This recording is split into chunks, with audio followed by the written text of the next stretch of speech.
లేదా పైడితల్లి ఉత్తరాంధ్ర ప్రజల దైవం, పూసపాటి రాజుల ఇలవేల్పు. అమ్మవారి దేవాలయం 3 లాంతర్లు కూడలి వద్ద నిర్మించారు.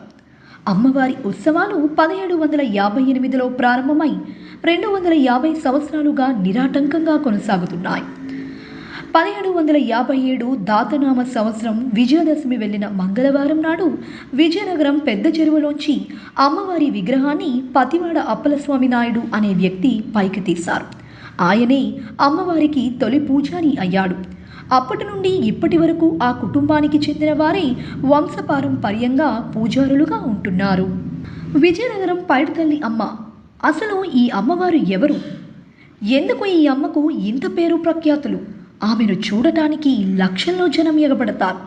అసలు ఈ అమ్మవారి ఆత్మకథ ఏంటి అన్నది మనం ఈ వీడియో